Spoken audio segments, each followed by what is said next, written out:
শাস্ত্রীজি শিখিয়েছেন দেশপ্রেম মানে চিৎকার নয়, দেশপ্রেম মানে দায়িত্ব। তিনি ছিলেন ক্ষমতার চেয়ে নৈতিকতার মানুষ। আর তাই আজও তার জীবন থেকে আমরা শিক্ষা নিতে পারি।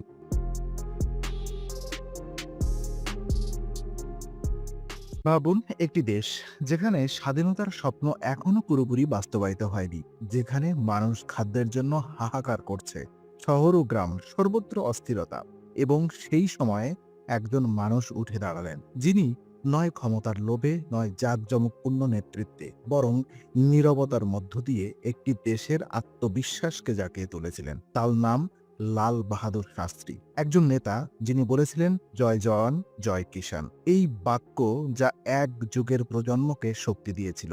আজ আমরা সেই গল্প বলবো, কেন তিনি সাধারণ মানুষের ঘর থেকে রাষ্ট্রনেতার শিখরে উঠলেন, কিভাবে তিনি কৃষি বিপ্লব আনলেন, কিভাবে যুদ্ধের মধ্যেও শান্তির নীতি স্থাপন করলেন, এবং কেন তিনি আজও ভারতের জন্য প্রেরণা।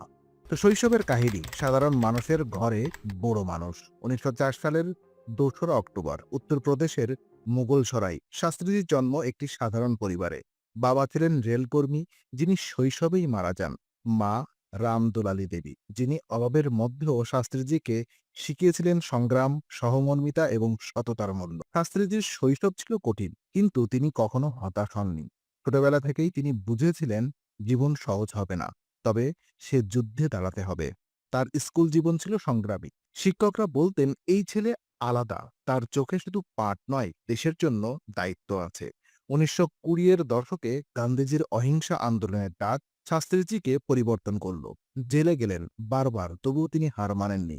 জেলখানাই তার বিশ্ববিদ্যালয় হয়ে উঠেছিল, যেখানে তিনি রাজনৈতিক দায়িত্ব, নেতৃত্ব এবং দেশের প্রতি প্রগাঢ় ভালোবাসা শিখলেন। তো নীরব নীতি ও রাষ্ট্রনায়ক হিসেবে দৃঢ়তা। স্বাধীনতার পর ভারত ছিল উত্তাল। রাজনীতিকরা ক্ষমতার খেলা খেলছিলেন, কিন্তু শাস্ত্রীজি ছিলেন আলাদা। তিনি আলো খুঁজতেন না, তিনি কাজ করতেন। রেলমন্ত্রী হিসাবে এক দুর্ঘটনার পর নিজের পদত্যাগ শুধু একটি ছোট্ট ঘটনা নয়, এটি প্রমাণ করে যে তার কাছে ক্ষমতা ছিল দায়িত্ব, এবং দায়িত্ব মানে নৈতিকতা। তিনি বিশ্বাস করতেন, রাষ্ট্র বড় নয়, মানুষ বড়। এমন দর্শন তাকে আলাদা করেছিল। তিনি কখনো প্রচার বা স্বার্থের জন্য সিদ্ধান্ত নিতেন না। তো প্রধানমন্ত্রী হওয়া অদৃশ্য চাপের মাঝে নতুন দায়িত্ব। 1964 সালে নেহেরু মারা গেল। দেশ যেন দিশাহীন। অর্থনৈতিক সমস্যায় ভার, সীমান্তের উত্তেজনা, ভয় সবই একসাথে চাপিয়ে পড়ে নতুন প্রধানমন্ত্রীর ওপরে। শাস্ত্রীজি কিছু বলেননি, কিন্তু তার কাজ বলল তিনি প্রস্তুত। দেশ তখন খাদ্য সংকটে, রপ্তানি ও আমদানি নির্ভর। মানুষের আত্মসম্মান ভেঙে পড়ছে, এবং ঠিক সেই সময় তিনি কৃষকদের দিকে তাকালেন। যদি কৃষক বাঁচে, দেশ বাঁচবে। এটাই তার দর্শন ছিল। তো কৃষি বিপ্লবের সূচনা, জয় কিষান। শাস্ত্রীজি বুঝতে পেরেছিলেন ভারতের শক্তি লুকানো আছে মাঠে। তিনি নীতিমালা তৈরি করলেন, উচ্চ ফলনশীল বীজের ব্যবহার, সেচ ও আধুনিক কৃষি প্রযুক্তি, সার ও কীটনাশকের যথাযথ ব্যবহার, সরকারি ক্রেডিট ও সুবিধা কৃষকদের জন্য। শুধু নীতি নয়, বিশ্বাসও দিলেন।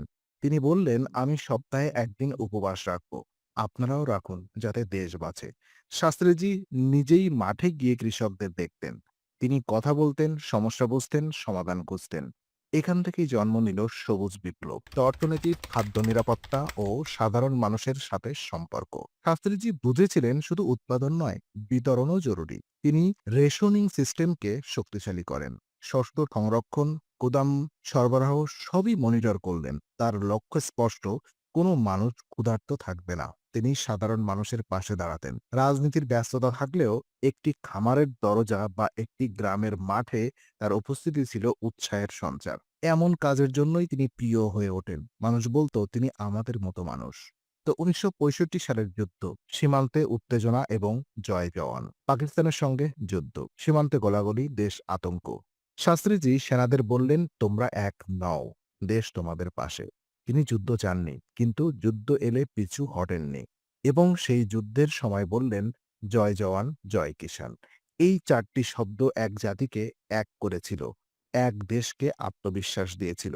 শান্তির নীতি, তাসখন্দ চুক্তি এবং কূটনৈতিক মেধা। যুদ্ধ শেষ, দেশে আবার স্থিতিশীলতা দরকার। শাস্ত্রীজি তাসখন্দে গেলেন, পাকিস্তানের সঙ্গে শান্তি চুক্তি স্বাক্ষর করলেন। অনেকেই সমালোচনা করেছিল, কিন্তু ইতিহাস প্রমাণ করল তিনি ঠিক ছিলেন। একজন নেতা যিনি জানতেন শান্তি কখনো দুর্বলতার পরিচয় নয়। তো তার ব্যক্তিগত জীবন ও নীরব আত্মত্যাগ, শাস্ত্রীজির জীবন ছিল সাধারণ, কোনো বিলাসিতা নেই, কোনো বড় রাজনৈতিক শো নয়। তার জীবন শিখিয়েছে সাধারণতার মধ্যেই মহানতা লুকানো। যদিও তিনি দেশের জন্য দিনরাত কাজ করতেন, নিজেকে কখনো বিশ্রাম বা আনন্দের অধিকার দিয়েছেন না। তো শেষ রাত, শেষ নিঃশ্বাস এবং অমর বাণী। ১৯৬৬ সালের জানুয়ারি, তাশখন্দ চুক্তির পর তিনি বলেছিলেন, আজ আমি শান্তিতে ঘুমাবো। কিন্তু সেই রাতেই তিনি আর জেগে ওঠেননি। একজন সাধারণ মানুষ নীরবে চলে গেলেন, কিন্তু রেখে গেলেন একটি আদর্শ, একটি নীতি, একটি পথ।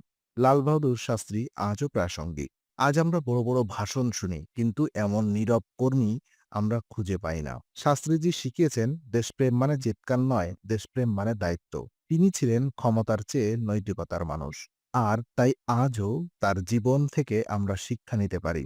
জয় জওয়ান, জয় কিষাণ, জয় ভারত।